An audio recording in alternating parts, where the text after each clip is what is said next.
This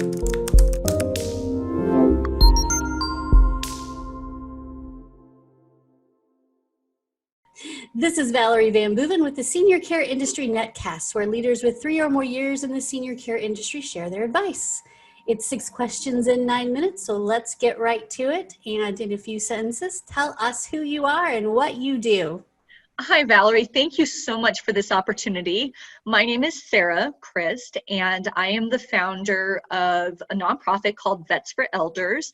And what we do is we provide companionship and healthcare advocacy to elders in the San Diego community on a sliding fee scale, and create job opportunities for veterans and military spouses through providing the companionship and advocacy to the elders.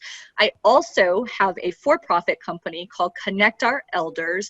And the easiest way to think of me basically is a broker of care options. So there is no cost for me, but I am an advocate to the families and I help them navigate the entire continuum of aging. So whether they need to, first it starts with understanding what their situation is, because most times they don't know what the situation is. And so I help them gain some clarity, and then we talk about various resources that exist, and then we go through a decision-making process to decide which resources are best.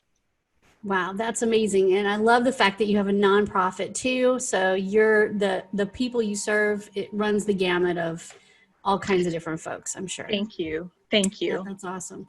All right. What is the best thing about serving aging adults? So the best thing for me personally is that I really relied a lot on my grandmother growing up.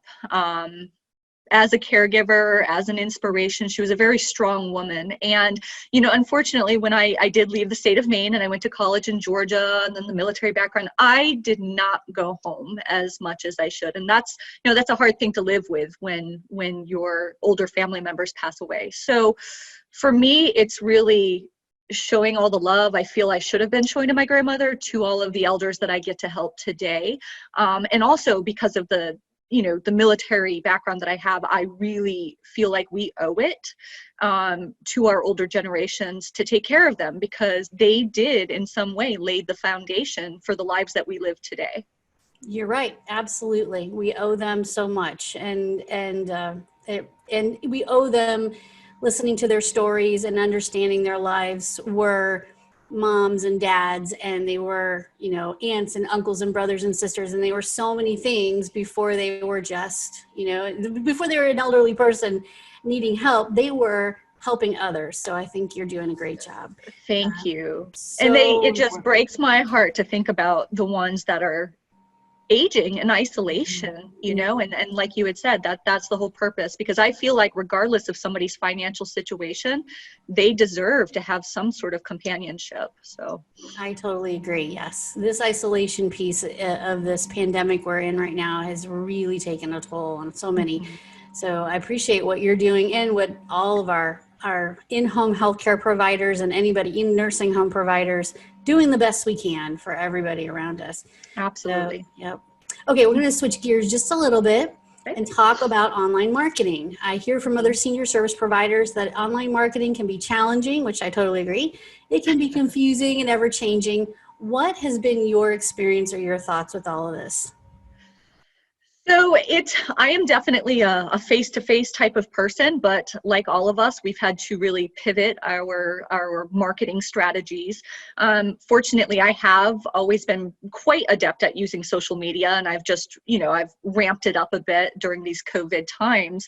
But I have found whether in marketing in general, right, whether it's face-to-face or especially now with the virtual marketing, that when you put people first, the whole pay it forward philosophy, it really comes back to benefit you and your own business. And so I take that same approach with my online marketing, such as I will pick other community partners, and I will highlight their businesses in front of my network of people, and so I think that goes a long way with solidifying those relationships with your community collaborators. But it also, it also helps their business. And I'm just a huge fan. If you help people, they will help you in return.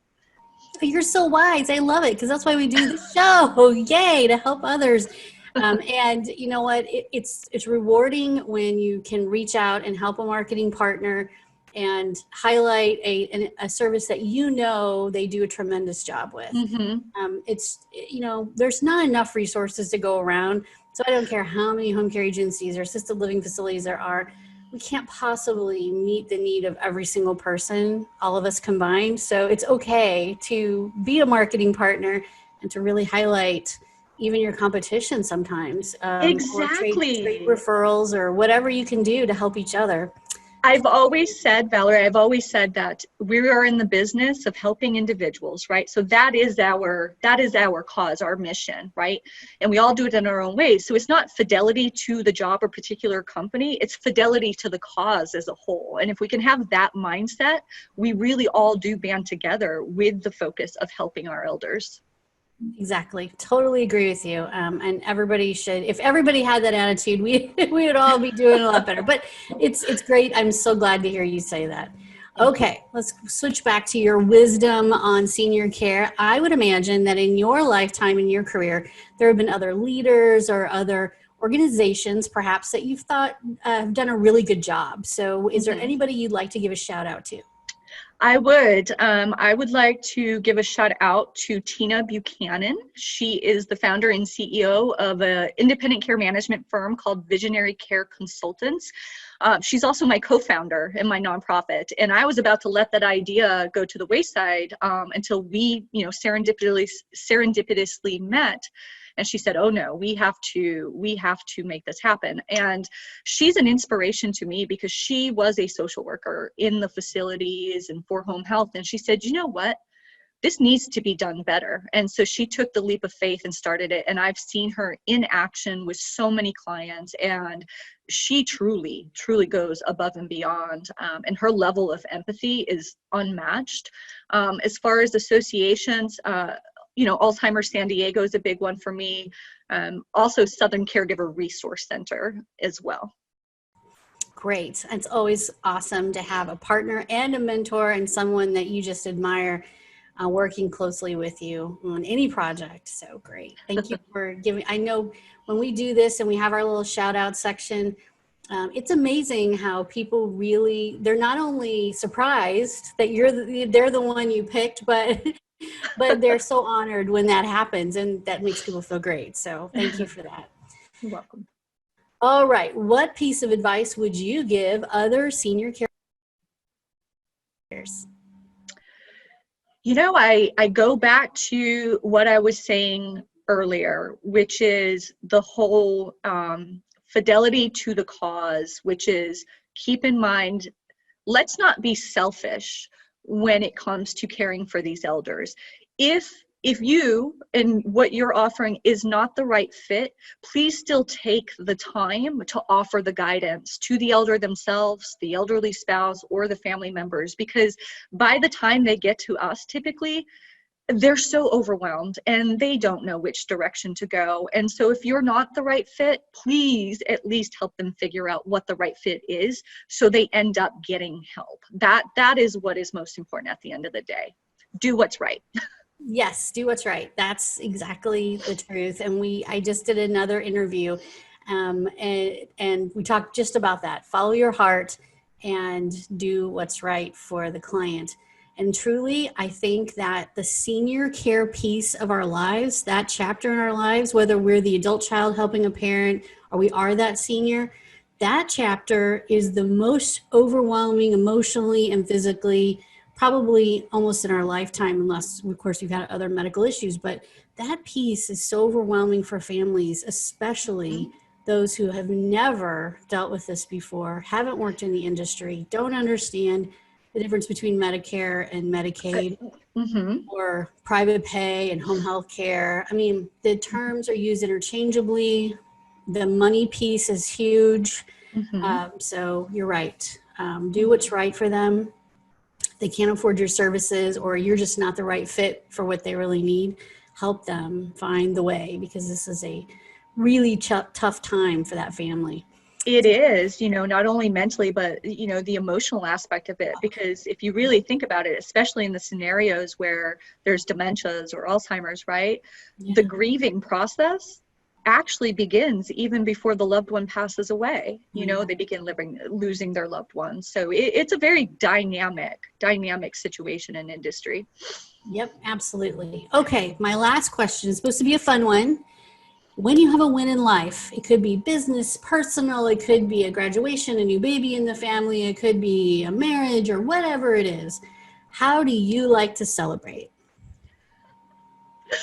Well, the first answer that came to mind is I like to drink wine. So You've that's the had that one honest. before. Absolutely. In moderation, it's actually good for us, isn't it? That's right. The antioxidants. So I like to, I recently got married. And so, even before that, my fiance, we like to go out to a nice dinner, have some wine. I'm a huge nature lover too. So, if it's a huge celebration, taking a trip someplace, even if it's for a weekend, to be out in nature, hiking, or, just enjoying, relaxing in each other, being present with each other. Yeah, I think just taking some time, absolutely. And being outside right now is probably the best place to be. Outside, kind of away from it all and all the people and germs. Yeah, that's a Right. great way to celebrate right now. All of our other ways of celebrating have kind of been nipped a little. so, Mm-hmm. but we've had answers from wine to vodka martinis to in fact, another San Diegan was a vodka martini. And so I think that anytime you can find just a little fun way to celebrate those little victories, whether it's a happy client or something personal that's good for you, we need to celebrate more because life is short. So Mm-hmm. celebrate when you can. Absolutely. Thank you.